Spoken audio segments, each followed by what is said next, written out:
This is VSiN PrimeTime. Live from the Circus Sportsbook in downtown Las Vegas on VSiN, the sports betting network. All right, can't wait to talk to our next guest here over on the progressive guest line. Jeff Sherman of the Westgate Superbook is nice enough to give us some time, as usually does, about this time every week. Talk a little NBA, talk more about the Masters, which is coming up later this week. But I wanted to read a tweet, especially since we have seen this team with the larger sample size without their head coach. Jeff, how do you respond to this? I am fully out on the Grizzlies. I just saw the dirtiest play ever. Jalen Wells is being carted off the floor, and nobody whooped anybody's ass. This Grizzlies team is broken, Jeff Sherman. Yeah, it feels that way, starting with when they let Jenkins go. It sounds like there was something internal, and we saw some stuff with Desmond Bane, and it feels like there's something behind the scenes going on there, and they've struggled. And they're in the 8th spot right now after they were sitting in 3-4 for a while. So, you know, I'm out too. I'm 250 to 1 on them for the title, and they were like 40 to 50 to 1 with like considered outside title contenders earlier in the season. So also the connecting thread here, why I bring this up, Grizzlies, as we know, fired their head coach, Taylor Jenkins. Well, we have another contender for oddest head coach firing in the midst of a season. That would be the Denver Nuggets, who fired Michael Malone and their GM Calvin Booth. But on the firing of Malone, what'd you make of it, Jeff? And what do you now make of a Nuggets team that clearly has some internal issues? Guys don't like each other. We finally saw Jokic show some emotion on the bench as well. This team is sliding. They've lost 4 straight, and now are also in danger of falling in the play-in. What have you done with the Nuggets? Yeah, it surprised a lot of us today with that. But like you said, a lot going on behind the scenes for something like this to happen at this point in the season. I bumped them up from, I was at 25. I went 30 to 1 for the title, 10 to 1 for the West. You make a coaching change this late in the year, just like with Memphis, and I think it would be hard for them to overcome that, especially, you know, we've talked about it for a while about OKC where they're sitting, let alone anybody else they'd have to go through. So sitting at 30 to 1, which is their high point of the season. All right, before we move on to golf, last one for you here. Your team does have a big one against the Oklahoma City Thunder. They want to prove to everybody they can beat them. For everybody, all hands on deck. What do you make of this? Any early action that you've seen here with the Lakers and the Thunder, our game of the night here on primetime? Well, a lot of crazy movement today because there was the expectation the Lakers would sit a lot of players with the back-to-back playing in Dallas for Luka's reunion tomorrow. So that climbed as high as 16, and then it came across that all the players are probable, and then we adjusted down to 9.5. So a lot of movement there. We actually took some sharp money on the Lakers money line at plus 330. I don't see that myself. I mean, especially after what the Lakers did. Oak City now 2 straight losses by a wide margin that they're going to want to kind of rediscover their form going into the playoffs, not having to play the play-in next week. So they'd have a decent break of not playing well if they don't get something righted here. So tough spot, and I don't expect the Lakers to win this one. I think they're going to concentrate all their efforts on winning for Luka tomorrow in Dallas. Jeff Sherman, golf, NBA Oddsmaker, the Westgate Superbook. Jeff, you sound a little tired. Have you been working double duty this week on the NBA and the Masters? That's what it's been. It's it's the Masters. We put up more wagering options than I ever have before. A lot of prep work for that. Long day yesterday, and it continued into today. So a lot of fun stuff, and I enjoy doing it, but it does take its toll. I've got your Masters prop book here from today. It looks like might be the most you've ever put up on this major. Is that right? Or at least close to it?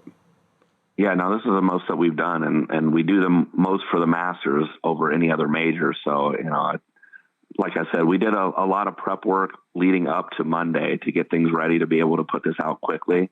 And we had everything up yesterday and then added the first-round matchups today when the tee times were released. So as much as we've ever done for any golf tournament. It's like a mini Super Bowl prop book at the Westgate Superbook. All right, so are you taking any big bets on the futures board? Let's start there. And have you taken any really significant bets on Scotty Scheffler or anyone else? That's been our largest bet so far is on Scotty. We took just short of 10,000 on him at 9-2. And we've taken some other large ones on McIlroy, dimes here and there. Jordan Spieth, we had a 2-9 bet on him. So, but Scotty stands out with the largest one, and he's our liability at the top of the board. Him and Morikawa are the 2 guys that we have liability on right now. We have some on Spieth, and that's pretty much it. We write so much on this pool throughout the whole year with it being up so long and the interest in it that we're in really good shape on just about everybody except for those golfers right now. All right, who do you like at the top of the board? Because I've heard differing opinions on Rory. Some people like him, some people hate him this week. And I've also talked to a pretty sharp golf bettor today. He said he thinks Scotty's going to win this thing in a runaway. What are your thoughts here? Well, I like Rory, and I think this is his best opportunity going in with the wins that he had at Pebble and the Players' Championship. So I think those would give him confidence. The only thing I'm leery about is what we saw last year in the majors with his putter, and that might creep up on him again. So although I like him, I wouldn't support him at his current odds. I would need at least double digits if I wanted to get involved with him. We're seeing a lot of support for him at 7-1 right now. He is the ticket leader at our book and second in money. So a lot of people believe in him. And like I said, going into it, it looks like it's best position to go ahead and get the green jacket. The top of the board, I really didn't get involved with anyone up there. I could see Morikawa and the support behind him, looking for someone in double digits around 14-1.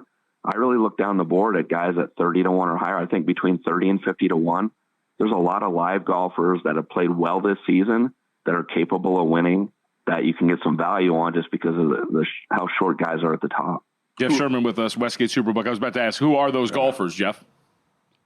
Well, I did Justin Thomas at 30-1, just over 30-1. But I think Shane Lowry, Russell Henley, and Robert McIntyre are three guys 40 to 50-1 range that have just had excellent seasons, can fit this course. They've all done well here. And I think that they've got enough wins that they wouldn't be afraid of the moment. And you just need to find these guys when it comes to a major and getting odds like that can be in contention Sunday and give yourself a shot. And I think out of those three, I think at least one of them will be in that position to give it a run. Yeah, how about DraftKings all the way up to 55-1 on Henley and 60-1 on Bobby Mack, Robert McIntyre. Those are some of the highest odds I've seen on those players in the market. Jeff, how many bets do you have? Sam Cooney, the golf odds maker here at Circus Sports in studio with us last hour, he says he's got 10 or 12 futures bets on the Masters. And this event is unique because the odds board's up for so many months, and you see something you like and you play it along the way. So you usually end up with more in pocket on this major than the others. How about you? What do you have? Maybe 5, 6 futures bets on this? No, I actually have 9 golfers. Do you? And okay.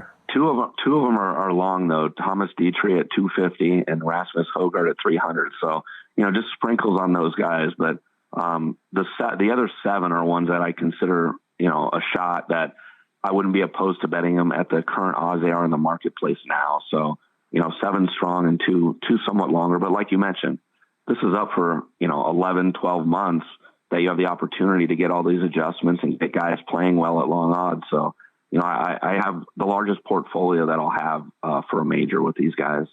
Who are you looking to fade here? And I know several sharp cappers are trying to fade Max Homa in every matchup possible. What do you think there?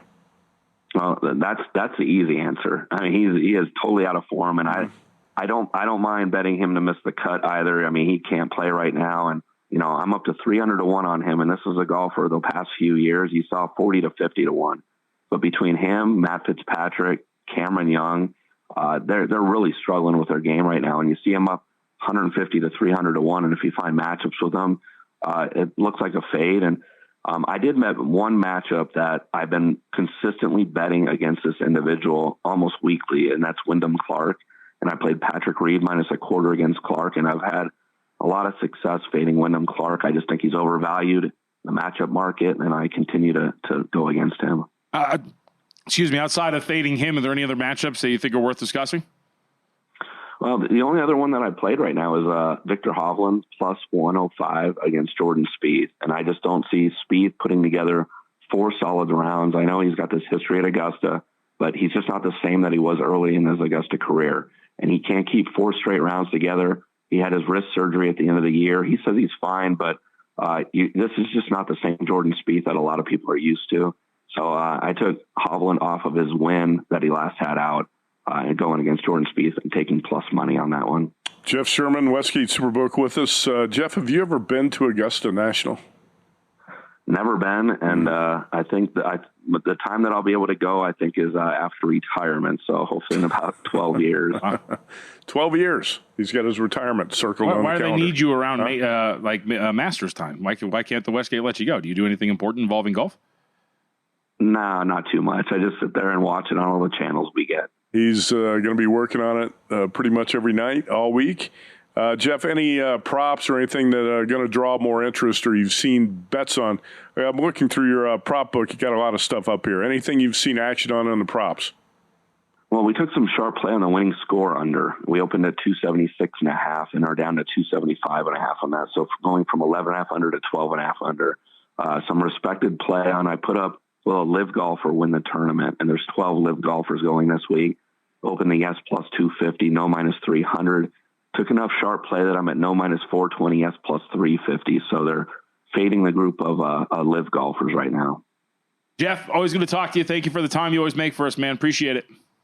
All right, thanks, guys. Yep, you got it. Jeff Sherman over at the Westgate Superbook. You see some of the props up there, by the way, that they were talking about over at the Westgate. Hole in one, yes, minus 160, no, plus 140. Playoff, yes, 4-1, no, time for a playoff. Let's How get about a playoff. between Sergio and Justin Rose? Oh, Scheffler, McIlroy, Morikawa, Oberg win the Masters. Yes, plus 125. Field, no, minus 145. And will live golfer win? Yes, 3-1, no, minus 360. How about the hole in one? Paulie Howard loves that prop. By the way, you can find the yes, these. Or did you play the no? Find these on the Westgate app or at Golf Odds. Jeff Sherman put them up there. Would you bet on the hole in one? Yes, minus 160 or no, plus 140? I'd bet no. Okay.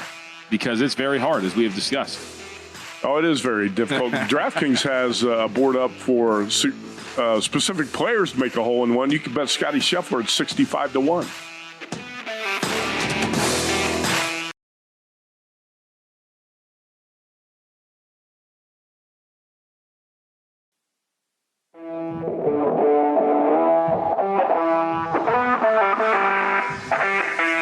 This is VSiN PrimeTime on VSiN, the sports betting network. We are underway in our VSiN Primetime game of the night. 10-10, 9:03 left to go in the first. And, oh, boy, final home game for the Oklahoma City Thunder of the regular season. Shai Gilgeous-Alexander down on the ground and rubbing out the knee. We'll see if that is anything to keep an eye on in the early going here. Trying to walk it off, but it looks like he's in a little bit of discomfort. He's fine. LeBron would lay on the floor and roll over and lay there for about 3 minutes, but SGA is going to tough it out. And he's at the free throw line. All right, just trying to add some drama, some intrigue. What we do here. All right, it's time for another rousing edition of Would Matt Eat That? Today, April 8th. You know what today is? Today's the Masters dinner. Yes, right? It is. Yeah. The Masters Club dinner put on by the defending champion. Scotty Scheffler is the man who is in charge for the menu. Would you eat that, Matt? All right. Appetizers. Cheeseburger sliders served Scotty style, whatever that means. Firecracker shrimp, sweet Thai chili and sriracha mayo. And Papa Chef's meatball and ravioli bites with pecorino cheese and tomato basil sauce. So far, so good. 3 for 3. I've looked at this menu, too, and I thought Scotty did a great job on this. He did a great job. The first course, Texas-style chili, cheddar cheese, as many people without any flair at all would say, jalapenos, and corn chips. Very good. Sounds great. And the main course, choice of wood-fired cowboy ribeye or blackened redfish. Oh. Family-style mac and cheese, jalapeno creamed corn. That sounds incredible. Soy-glazed Brussels sprouts. You're all about that. God. You're all about that. Oh, no. Chipotle lime roasted sweet potatoes. Minus 10 power rating points for that.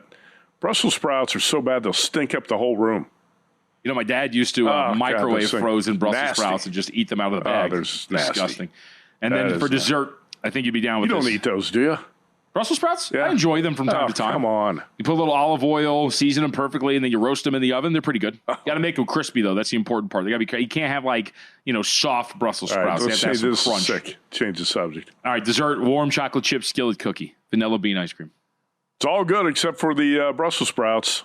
I mean, it's got a Texas theme to it. That's where Scotty Scheffler's from, and I thought he did a great job. The menu that was put out there by Bubba Watson in 2013. I was just about to put it. That's probably the worst I've ever seen. For those who don't remember, yeah, and as many had put out there, Bubba Watson should be banned for the PGA Tour for this.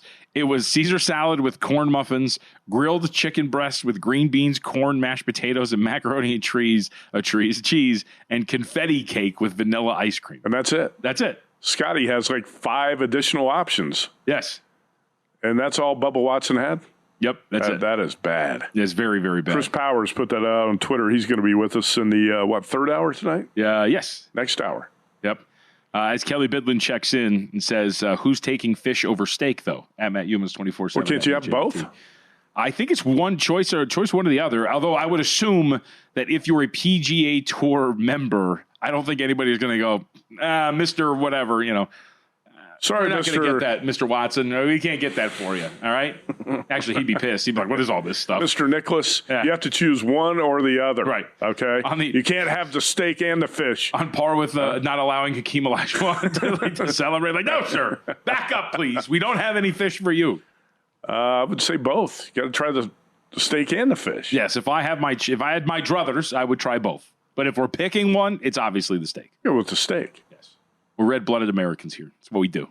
It's kind of like that age-old question, Ginger or Mary Ann? Talking about the two on the Gilligan's Island. Which one would you pick? I said, just go with both. It's an age-old question? Yeah. You've never heard that? I've never heard that. I can't believe, man, you are young. Okay, let's see. Is this who I'm debating between? Huh? Yeah. And who's who? So Ginger's the redhead, I would assume? Okay, the name is Al. All right, let me flip through some pictures here really quickly. So that's everyone would say, which one do you like, or which one would you what was your choice? Take Ginger. I said both. Well, you said both, of course. Yeah. Why not both? But if you had to choose. Both. I go probably Mary Ann. I don't know. I'd like to know their personalities first. That's the kind of man I am. Okay. Yeah. It's true. Whichever one doesn't eat Brussels sprouts. Well, judging by the shape they're in their prime, I would assume they both eat a lot of vegetables. I don't think so. Just making an observation. All right. We are underway with all of our contests. We have 2 games left in the association. Should point out that coming up in less than 2 hours, we do have the Golden State Warriors taking on the Phoenix Suns, a game of importance, but the Warriors just need to continue to win. They are 10-point favorites with a total of 226.5. And then later tonight, the Clippers continuing their role. They are 13-point favorites, total of 228.5. We'll have more on those a little bit later in the program as we get ready for those. Ian Cameron, the Canadian kid who's on with us most Thursday nights, he put out a play today on the Warriors team total over 118.5. How do you feel about that? I think it would make some sense. Phoenix is not a team that has been playing very well on defense, and they very much seem to be a team that is 1, 2, 3 Cancooning their way through the rest of the regular season. Mm-hmm. They are now 2.5 games back of the Dallas Mavericks. They have lost 6 straight, and their defense has been among the worst in the NBA. So against a Warriors team that needs to win, would make some sense that the Warriors will be able to name their personal score here in a matchup like this. Okay, Paul Bovey is at the Knicks game tonight. Oh, boy, here we go.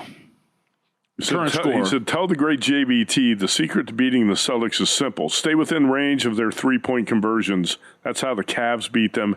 They are beatable. I would and they went on and on to say some more stuff, too, here. But he said the Knicks are live. I would rebut that any opponent is live when their opponent is 6 of 22 from beyond the arc, which is exactly what the Celtics are right now. And by the way, you're shooting 27% from 3, 38% from the floor, and only down by 9. I think the Celtics are going to have those nights where they go cold from 3. I recall a game where they were, 14 for 54 from 3 or something? Yeah. So there's a couple of things, and it actually ties into our game of the night here. Speaking of 12-3 run for the Oklahoma City Thunder against the Los Angeles Lakers. They are up 20-13, putting forth a very good effort. OKC is trying to exact a little bit of revenge. But I bring that up because you might be referring to the game in which Boston went 20 of 63 against the Oklahoma City Thunder. That's 31%, but they shot 63 threes in that game. And they only lost by 6, but this is a team that will shoot like crazy. And that is another example of it. And the math just keeps them in it.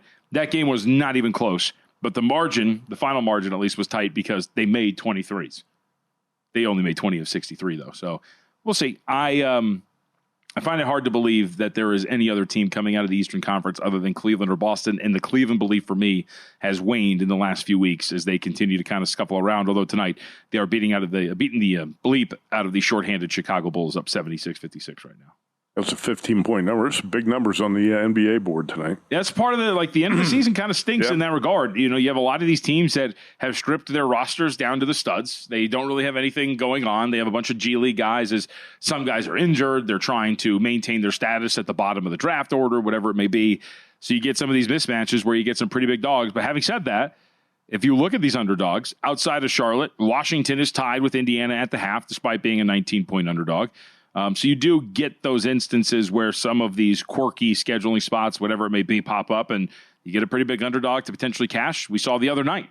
Was it what game was it? I want to say Miami. Yeah, Miami, right? Mm-hmm. There's the double-digit underdog. They won outright against the Boston Celtics, if I remember correctly, and the same thing happened with Sacramento and Washington, where Washington was a pretty big underdog, and they won that game outright. So you will get some of these from time to time. But then you'll also get the good teams, which is like Memphis beating the absolute piss out of the Charlotte Hornets. I can say that, right? I think that's fine. I think you can say that. Yeah, come on. Isaiah Wrinkle's not going to be too happy about that one. That's fine. Who is he, a boss? I report to higher beings than that. All right, current score update right now between the Thunder and the Lakers. What are you laughing at? This is Lakers. Lakers OKC game. 26-21 right now. 5:36 left to go in the first quarter. I'm very interested to see if the Thunder actually can pull this off and cover this number. It's definitely on an overpace right now. Yes. Yeah. Well, so my favorite thing that we do a lot of the time, like we in general, media, whatnot, the Lakers will lose 4 out of 5 games. And this is not going to be a reference that you understand, but it'll be like the Shaquille O'Neal meme where he's sleeping. And then they'll win 4 out of 5. And it'll be like, oh, real bleep? Like, yeah, okay, cool, it's on. Like, they're the greatest team ever. Let's chill. And I think that this is one, too, where you hit it on the head.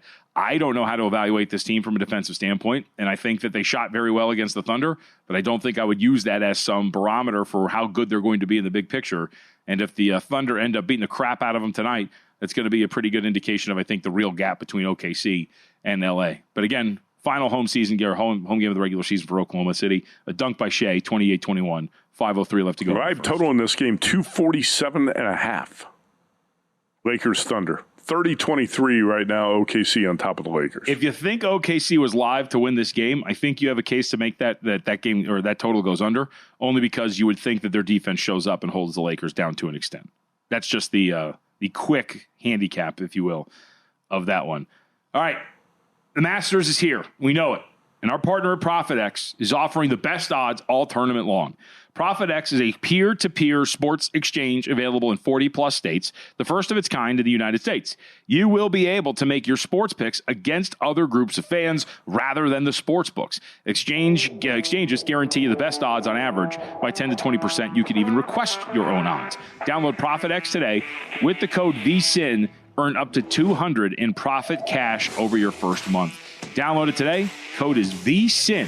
$200 in profit cash over your first month. Check it out.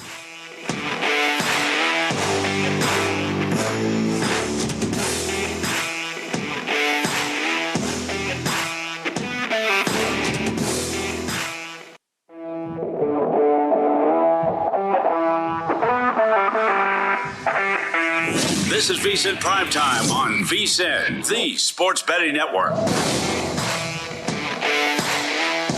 Quick update before we head up to the Progressive guest line. I think the story of the early window here in the NBA, the 19-point favorite Indiana Pacers, they were down by 12 at the end of the first quarter, came storming back, tied the game at the break. It is now 57-48. Washington Wizards have extended their lead back out to 9 with 8:50 left to go in the third. So Indiana laying 19, trying to avoid an upset outright at home to the Wizards with nothing to play for by Washington. So keep our eye out there, but we head out to the Progressive guest line. As much as Matt Youmans would like to spend the whole segment watching Pacers and Wizards, we do have to welcome in Matt I was Grill about to talk about the Wizards here for 5 minutes. Well, let's go ahead and pause and talk Masters instead. Equally passionate about the NBA, Matt Grill. We'll have to put that passion to the side once again. Matt, it's good to talk to you. Last night, the Houston Cougars blow it against the Florida Gators, a ridiculous affair, especially down the stretch where on their final 2 possessions, they cannot get a shot off. What do we make of the result, and how was the tournament as a whole for you guys over at DraftKings? Yeah, JVT. It ended up being a really fun ending to the tournament. The final 4 games in the title game, of course, were all pretty much instant classics.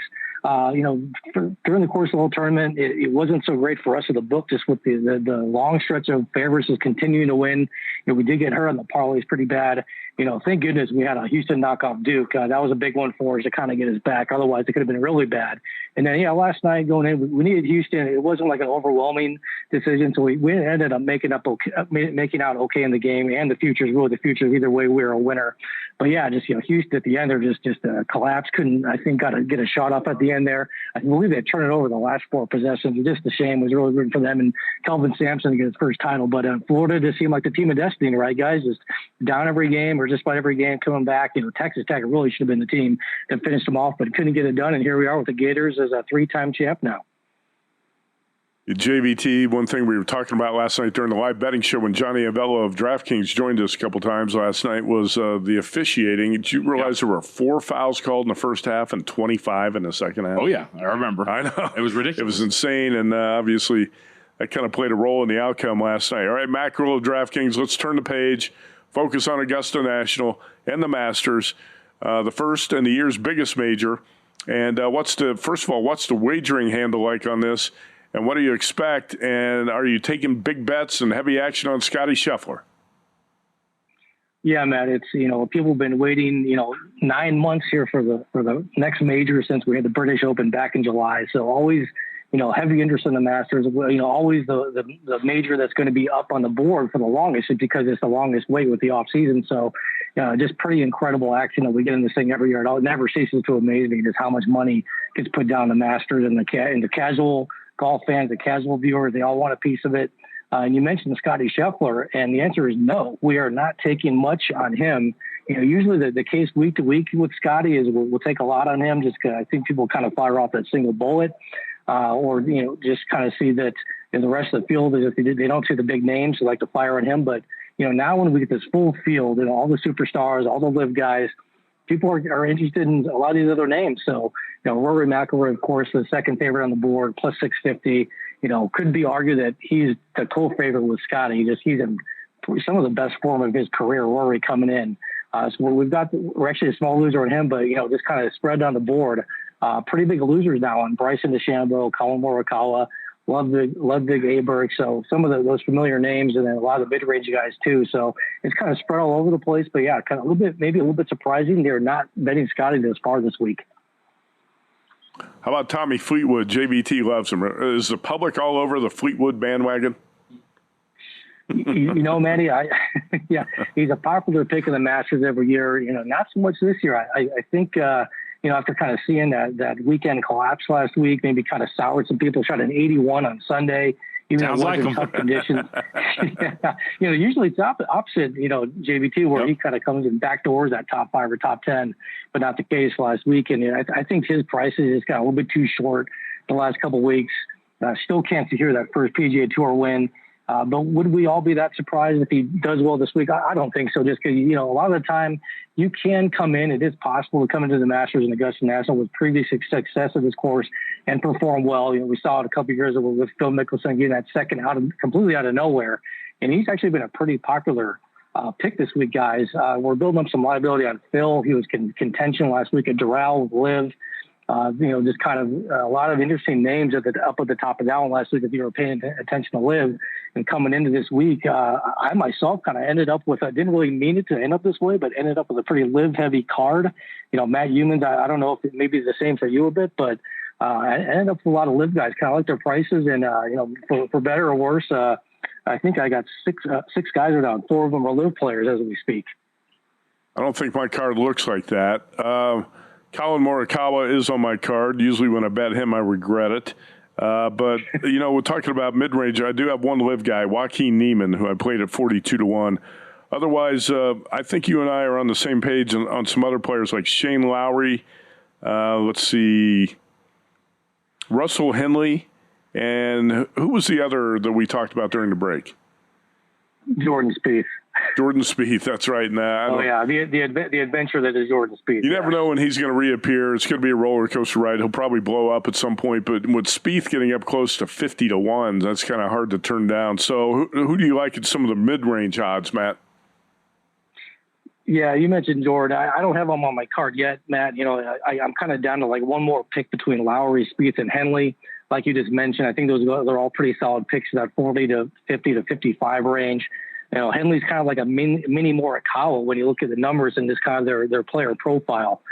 So if you like someone about 3 times the odds of Morikawa, you can go pick up Russell Henley around that 40 to 45-1 range. Like you just mentioned, Jordan Spieth, he's actually got the lowest career scoring average at Augusta National of current players. I think he played more than, I want to say, like 40 rounds. Lowest career scoring average. And Shane Lowry is having statistically his best season yet, just with his ball striking. Kind of has that touch around the green as well. I do worry a little bit about its length. I've been hearing reports that the course, even though it's been lengthened, it's really soft this week. We had some rain on Monday. Going to be some possible more showers on Friday. So the course is playing like a behemoth out there. So I think that's why you're seeing guys like Bryson DeChambeau. I'd drop on him. He finally broke through last year.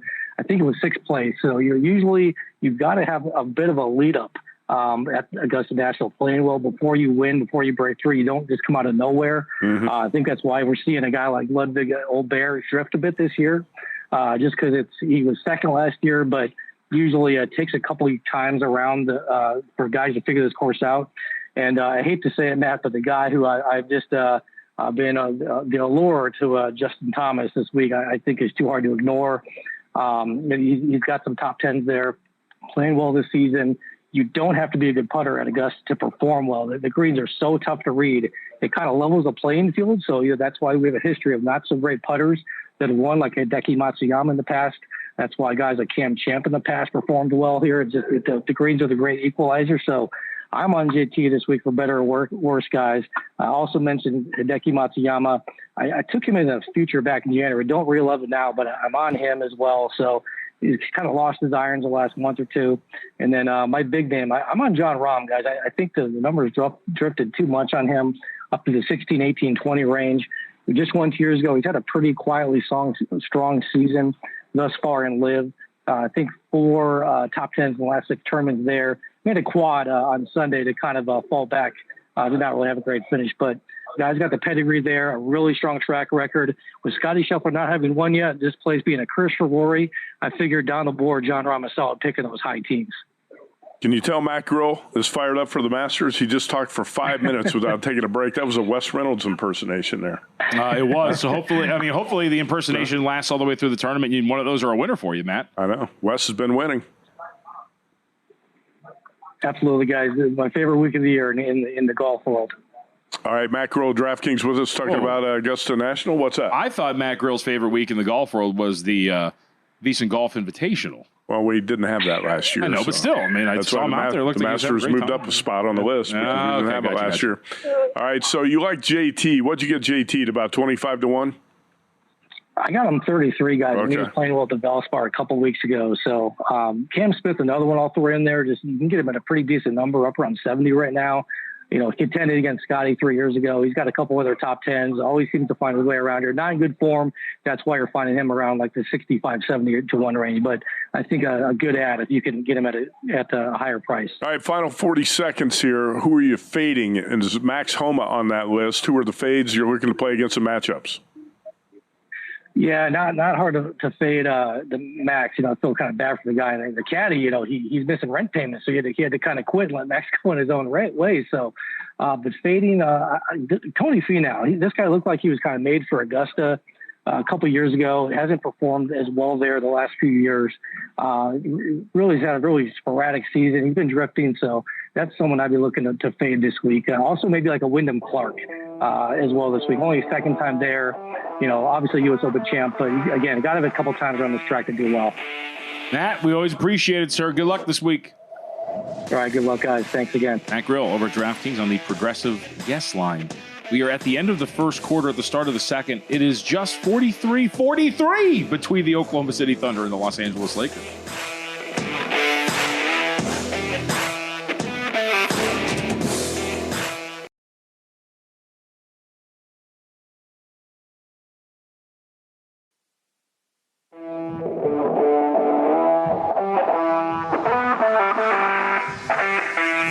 This is VSiN PrimeTime on VSiN, the sports betting network.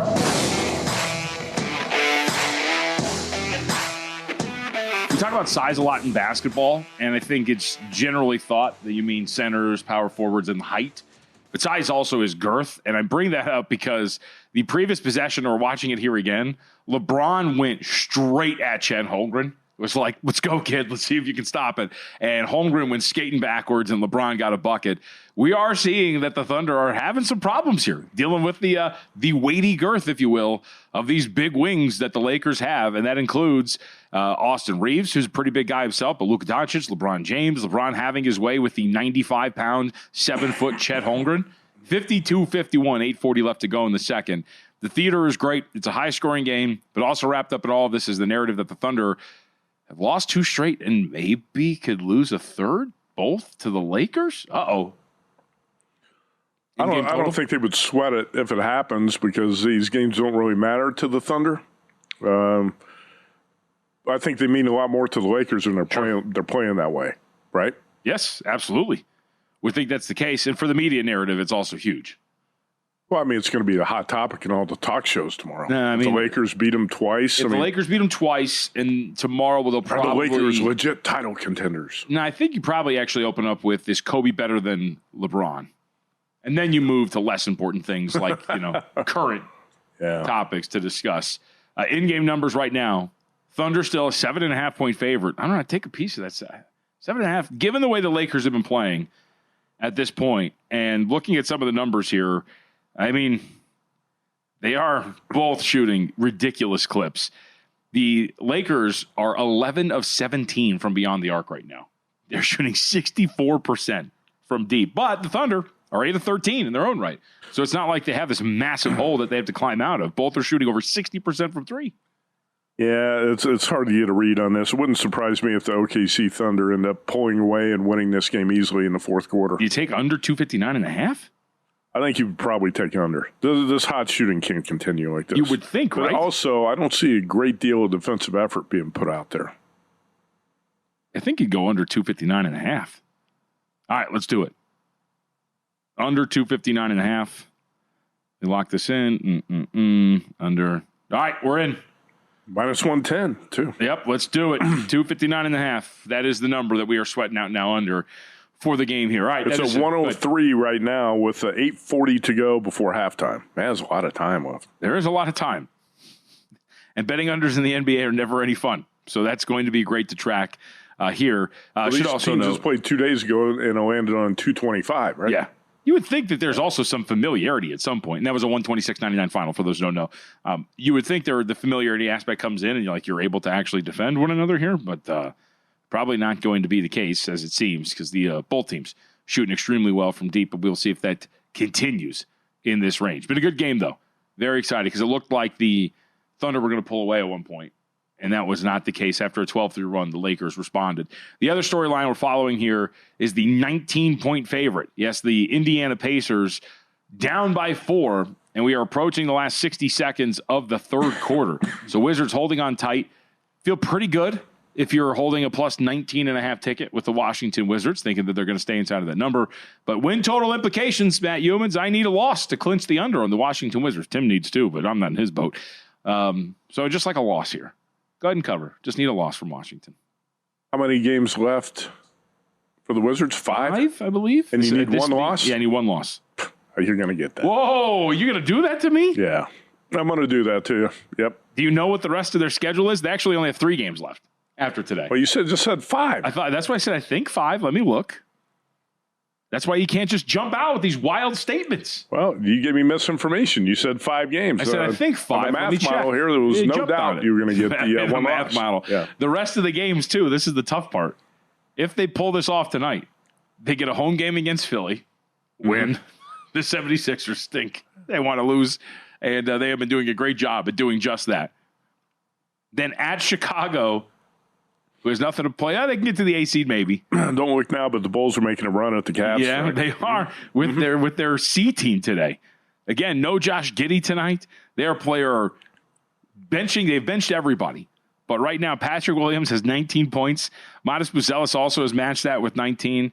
and they are playing pretty well here against Cleveland. Now, again, it's a 12-point spread. Cavs just hit a 3. This is a big number. Yeah. So we'll see if they can stay inside that. But regardless, Wizards do have some winnable games coming up. So we'll see if the Pacers can pull this off. And Pacers right back in this thing, down 2. Look, they're going to be within shooting distance the entire time. It's just whether or not this team is going to actually play enough defense down the stretch to get it done. So I actually want to tie this in. We watched the Indiana Pacers over the weekend. I believe it was Sunday. Dispatch the Denver Nuggets. Today, we watched the Nuggets fire both their head coach and their GM. I don't know where you stand on Michael Malone. Are you surprised at this move by the Denver Nuggets?